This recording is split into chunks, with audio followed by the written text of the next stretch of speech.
There are millions of short-term rentals in the United States. Now, whatever your market is, there's likely going to be a little bit of competition in your area. So how will your Airbnb be a success? Look, whether you're new to the game or a seasoned host, mastering the ins and outs of managing your Airbnb can make all the difference in your profits and in your guest experience. So today, we're going to break down the top 3 ways you can make your short-term rental succeed from your first booking and beyond.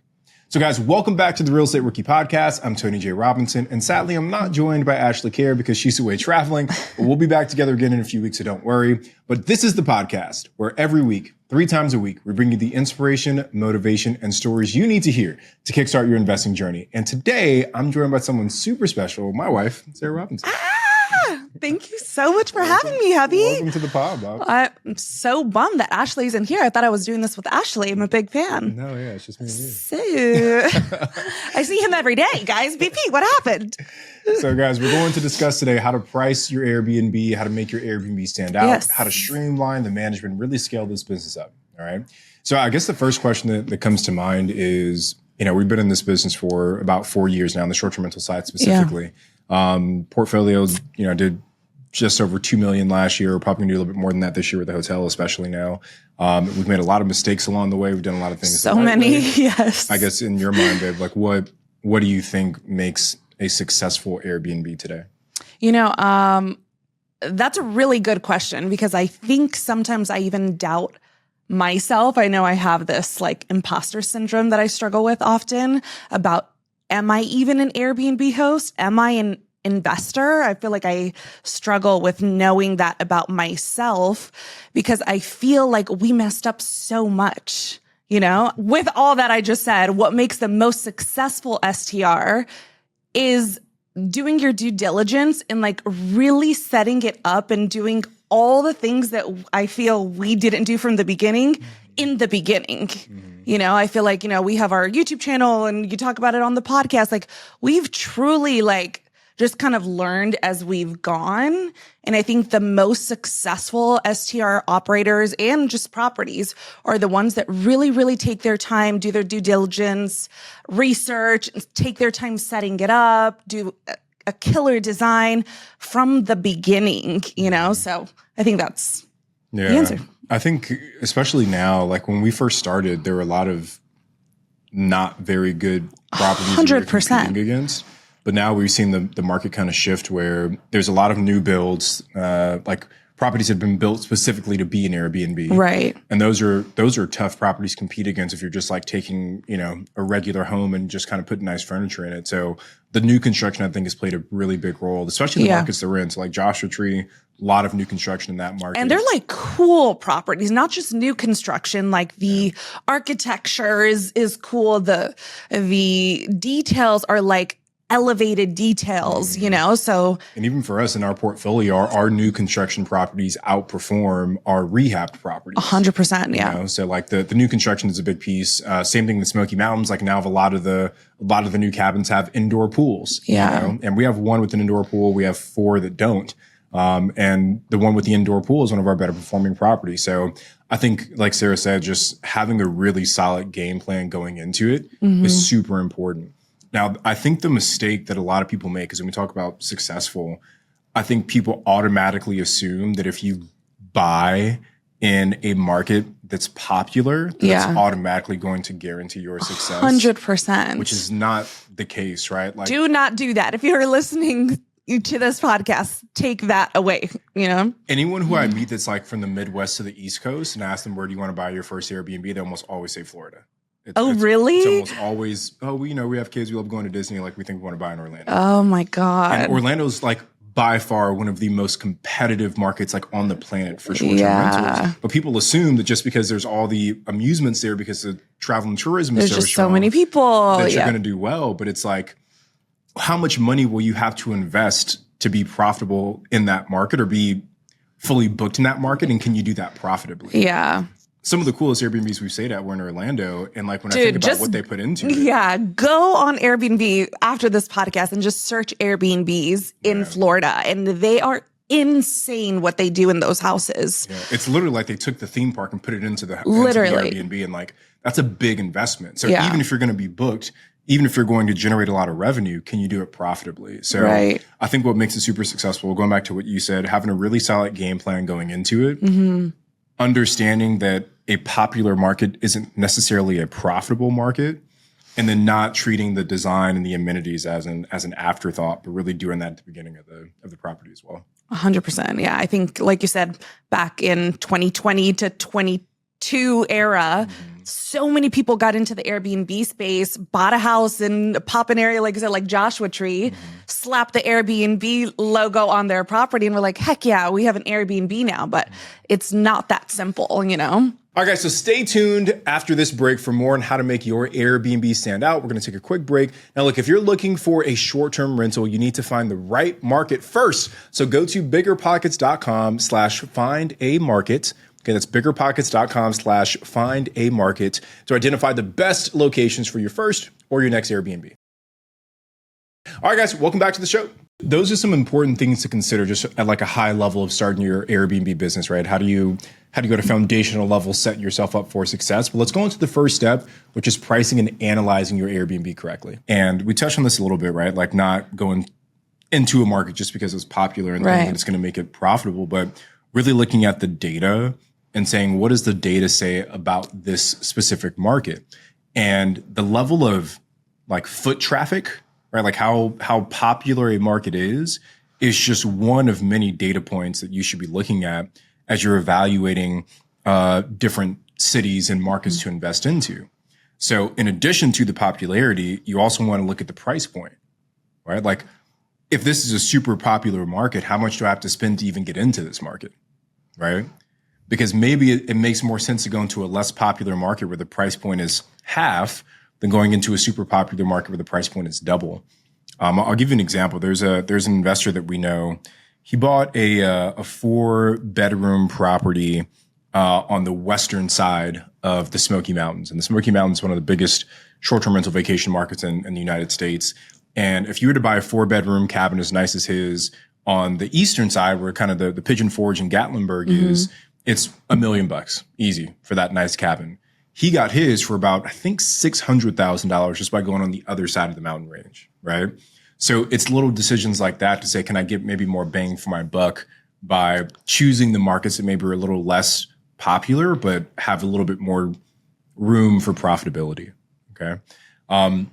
Another super important part, and guys, the analysis piece is really kind of my jam, which is why Sarah's, I'm not a numbers girly. I overspend whenever we do, a new design. So yeah, math is Tony's jam. So it only makes sense that he's telling you guys what he does.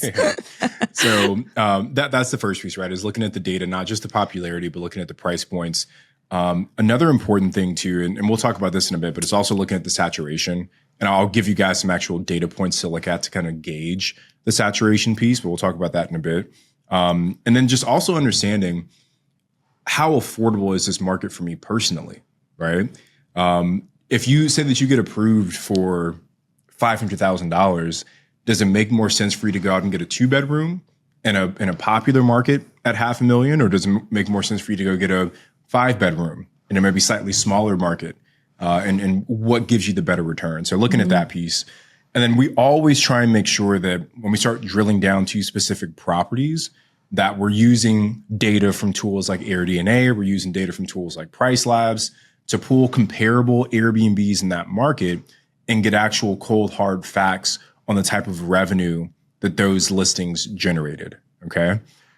The worst thing that you want to do is go out and buy an Airbnb and the only data you have for the revenue is what your realtor told you it was going to do. Which I feel like a lot of people did, A lot of people did. Or they did nothing at all, right? They just said, hey, I like coming here. It's busy. I'm going to assume that I'll stay pretty booked, right? You never want to go into a purchasing decision with that type of data, right? You want multiple data points to support your ability to confidently buy that deal, okay? So just some of the things you want to keep in mind as you're searching for Airbnb markets, and within those markets, which properties to buy. Data, All right. Okay. So the second step we want to focus on here is how to make your Airbnb stand out in a crowded market. Now, let's talk a little bit about the saturation piece, babe, because I think that's something that, especially, maybe not as much this year, but I feel like last year the Airbnb bus was like a popular thing for people to talk about. Yeah. But what do you feel in a more maybe saturated market? What can folks do to really try and stand out? I feel like we are prime examples of putting too many eggs in one basket. So for those of you guys that don't know, we have, I think, 22 total in Joshua Tree specifically. So girl, when it was good, right? We were booming. But when it did get too saturated, like Tony said in the beginning, they started to pop up left and right, really cool new construction properties, like luxury.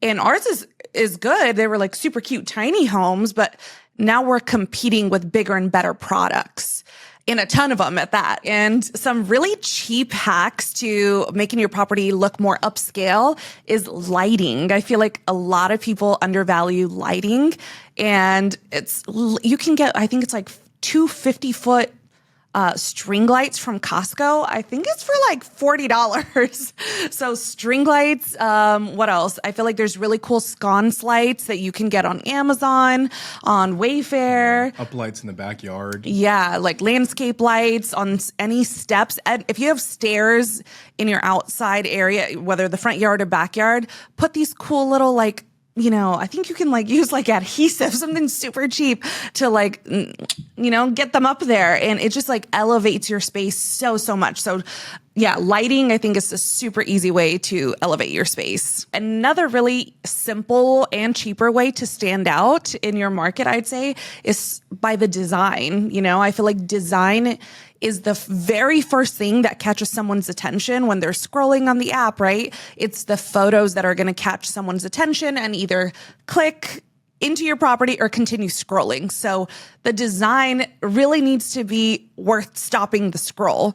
So, I'm big into color. If you guys look at our listings or our Instagram, we share a lot of our properties, and I've never been one to shy away from color. I feel like color is fun and stands out and is bold compared to the neutral, modern, which is stunning also, but I feel like that is just the more popular route, or safer route. So we like to use a lot of color, a lot of accent walls. So whether that's just painting the wall, doing some cool design. I'm big into wallpaper.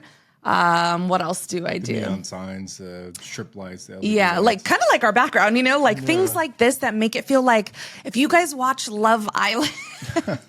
I don't know if that's the audience that's listening right now, but just think of really cute hangout spots. If you and your friends want to go dress up nice, go hang out at a cute coffee shop and take photos. That is the way I like to think as an operator, and the way I like to set up our properties is these people are coming to vacation, right? So even if you don't have the big bucks and money to start a pool or a cool game room, you can still make really killer hangout spots that can, show so cool on a photo. You can even have lifestyle photos done where you can really sell those cool spots in a regular home, So yeah, if you don't have money for, what did we just say, these crazy game rooms and installing a pool, our pool costs us how much?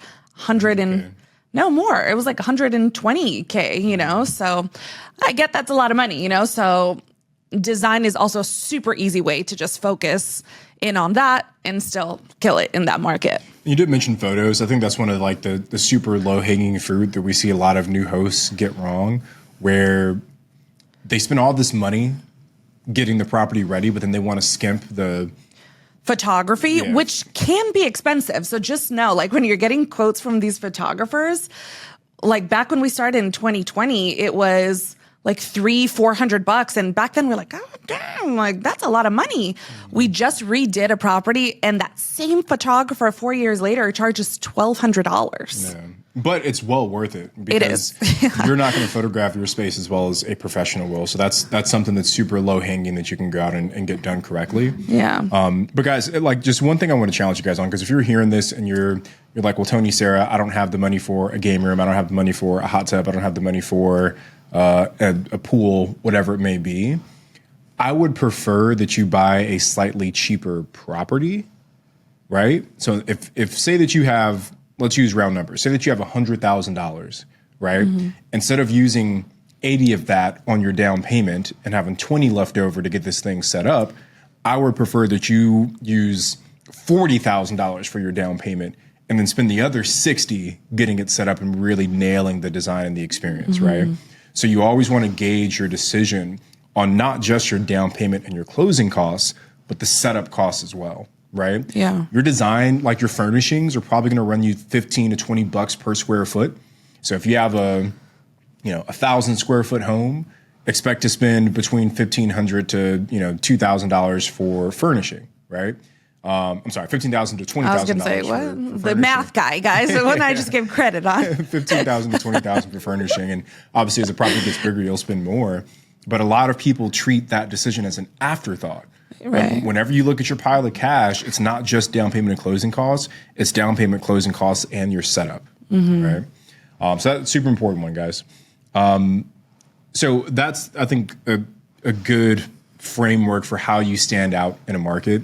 Design, amenities, experience, the setup, your packaging, kind of how you show you're listening to the folks that are shopping. But let's talk a little bit more about the scaling piece, right? And maybe things that people should keep in mind as you're looking to go from rookie with one property to maybe multiple. Because I think you and I, again, we scaled super fast. Like I still cry at night over it. Yeah. We went from 3 properties at the end of 2020 to I think 15 at the end of 2021, right? So we had 12 properties. It's basically a property a month in that 1 year. And obviously we've kind of scaled back on growing that aggressively. But yeah, we 5X'd our portfolio pretty much in 1 year. What do you think were some of the biggest challenges that we saw as we went from 3 to 15 in 12 months? Good question. While it's super exciting to scale and every time you get a property, it's like, oh my God, you just want to tell everybody in the world, it's like truly so exciting and something to be proud of. It is also very stressful, at least for me, that's how I took it. I was like, with this excitement, also I felt a lot of weight on my shoulders because now it's setup time, So like we talked about in the beginning, there's different steps to becoming a successful short-term rental operator in properties. Have you stayed at an Airbnb based on the amenities that they've offered? If so, submit your answers in Spotify or on the YouTube app during this ad break. All right, guys, we'll be right back. All right, hey, let's jump back in. All right, guys, so the third step, Sarah and I are going to focus on teaching you the things we've learned, scaling up our Airbnb portfolio, and give you some tactical things you can focus on as you scale yours up as well. You knocked it out the park with the analyzing, you got a good deal, you found the perfect market. Now you have to set it up correctly, and that takes a lot more work than I think people understand. So I feel we underestimated that, and I feel like we just scaled and we're just kind of wham, bam, knocking them out. And now we're 15 properties deep and we don't have our SOPs set up the way a true business should be set up. I think if you want to get into this space and take it seriously, you need to understand that this is going to be a business. Treat it like a business, not like a little side hustle. Because if you treat it like a side hustle, that's what it'll be, It won't be as profitable. It won't be as streamlined. It won't be as hands-off as you thought, So really implementing SOPs and just documenting everything from the very beginning, I think is so critical if you are interested in scaling your short-term rental business. Yeah, I couldn't agree more. Right before we started this call, before we started recording, we just got 2 new reviews that came in. They were both 5 stars. And Sarah and I didn't talk to either one of those guests. Yeah. Right? And it's because now we've built out the right team, the right systems, and the right processes, but we made it so much more difficult on ourselves to start building that team out because we didn't have those things like the best practices and like, what do you do in this situation documented. It was just all in my mind and Sarah's mind. It was like this tribal knowledge that we knew what to do. Right. But even for us, sometimes it was confusing. You know, it's like, what did we do last time? Or how did we handle that situation? Yeah. So my big encouragement for all the rookies that are listening is that it's so much easier to lay a solid foundation when you have one property than it is to do it when you have 5 or 10 or 15. So really start to drill down on how are you going to handle things like guest refunds? What's going to be your process for quarterly maintenance? What's going to be your process for managing your cleaners? What's going to be your process for, there's whatever pops up during the day. Document those things on property number 1. That way, when you do add property number 2 or property number 3, or maybe one day you hire a virtual assistant or you hire a PM, whatever it may be, you've got everything kind of dialed in already. But I think for us, that was probably one of the biggest things from biggest mistakes, like truly it caused such a headache. I'm the one between the two of us that handles like the day-to-day operations. And we waited until I would say we were in the 10s to really focus in and treat this like a true business, you know? So yeah, for those of you listening, if you're even considering getting into this Airbnb space, you need to go into that with the intention of treating it like a business, setting it up like a business from the very beginning, having a Google Drive and spreadsheets where you can literally document everything from top to bottom. Yeah. Now, one of the other things too, when we talk about scale, and it's not one of those things that comes to mind, but it's something that we found to definitely be a challenge as our portfolio grew. But it's really making sure that you also focus on like the admin things for your business. And when I say admin, things like your bookkeeping process, right? Like figure that out really solidly on property number 1, right? Stessa's free software, that's what we started off using. Now we use QuickBooks, we have a bookkeeper, but really dial in your bookkeeping on day 1. Making sure you understand the local laws and regulations. Like we actually had one of our short-term rental permits lapse because we missed a deadline or something. I don't even remember what happened. And we had to file a petition with the county to get the whole thing undone. So just make sure you understand hey, what is the process for not only applying for the permit initially, but for the renewal process, So really dialing in on some of those admin things, I think caused some headaches for us as we were scaling up as well. Yeah. We've had a lot of headaches, guys. We're here to teach you so you guys don't have to go through those same issues we went through. Yeah. I think, guys, there's a lot of new people who think about investing in Airbnbs who feel that they have to do it in their own backyard. And this isn't just Airbnb investing, but this is all general investing, right? But Sarah and I bought our first Airbnb. It was over 2,000 miles away from our home, right? Our first long-term rental was over 2,000 miles away from our home. So I think for us, we just naturally jumped into long-distance investing. And a good chunk of our portfolio is far away from our house, right? We just renovated the 13-unit motel. That was 2 states away from where we live right now. But when you focus in on having a repeatable process, having good checks and balances within your business, it really does give you the confidence to do this remotely without having to give up. In the short-term rental space, property managers cost 10, 15, 20% of your revenue. So you're able to build that same kind of foundation without giving up 20% of your revenue from the top.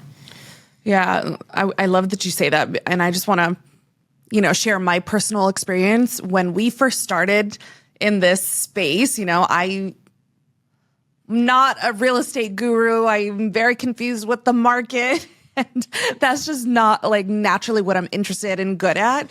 So I was very, very intimidated with the idea of getting properties so far away. And I knew I was going to be the one dealing with the day-to-day management of it. So it was just so intimidating to me.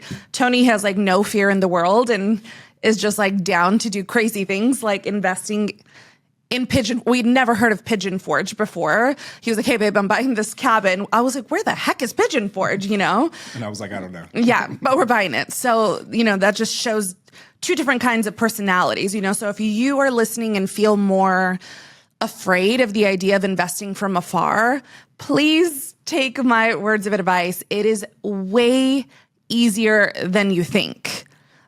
We were like speaking at a conference recently. We just had a baby, and I told the audience, if you've had a baby, I promise having a baby is harder than investing out of state. Way harder. So yeah, I hope you guys, can hear me and my voice and my story and know that you can do it too. It's way easier than it sounds. Yeah. Well, guys, we hope you got value from that. Again, Sara and I, ups and downs in building up our portfolio. We've obviously done a lot of things the right way, but made some mistakes getting there. And our hope today is again, not maybe as tactical, but more so just giving you guys the 30,000 foot view of the bigger things you need to focus on as you're going down that path of getting that first short-term rental. So what are the things you should think about as you're choosing cities and analyzing deals? What are the things you should be considering when you're talking about systems and processes? How do you make your property stand out, and how do you make that decision before you buy, as opposed to trying to squeeze it in after the fact, right? So those are the big things you guys want to focus on. So definitely the software. I think not using the tools. There's so many incredible software out there specifically designed to help you be successful and run smoother as an operator. And it still blows my mind that people aren't using these tools. You 1000% need a property management software. This software helps you sync all of your calendars from different listings. So instead of going on different apps yourself and managing, did Airbnb get booked that day? Let me block it on Verbo, and vice versa. These systems exist out there, and I feel like there are still so many people we meet that are like, oh yeah, I just do it like back in the 1800s and write it down in my notebook, I'm like, what the heck? I do want to add one thing. I feel like there's so many different, we just named so many things right now that you have to think about for this space. And it can be overwhelming, decision fatigue, analysis paralysis, because you're like, oh my God, the market, the design, there's so many different areas you need to consider. But just know you are going to make mistakes. We have made thousands of mistakes, and each time, we've gotten better and not made the same mistake with each property. But I truly feel like we are better operators because we've learned from all of these mistakes. So don't wait until you've made you feel like it's a perfect time, perfect decision. You have the perfect amount of money. You are going to still make mistakes, and I promise you it'll make you better for the next property. So don't be afraid of the mistakes you're going to make. Well, great way to end the episode, babe. Thank you for joining us today. Thank you so much for having me, guys. It feels like we're on the Real Estate Robinson's YouTube channel or something. No, so cute. We haven't done a solo episode with just two of us before for BP. So thank you, BP, for thanks, guys. And hopefully the listeners got some value from this as well. So guys, if you enjoy the Real Estate Rookie podcast, I have just one small ask. Please do subscribe or follow on whatever podcast platform it is you're listening to. If you're on YouTube, make sure to subscribe there. And if you're not yet a part of the BiggerPockets forums, guys, make sure you go check that out. There is so much great information for rookie investors just like you on the BiggerPockets forum, so go check it out. But that is it for today, guys. My name is Tony Robinson, and I will see you guys on the next episode of Real Estate Rookie.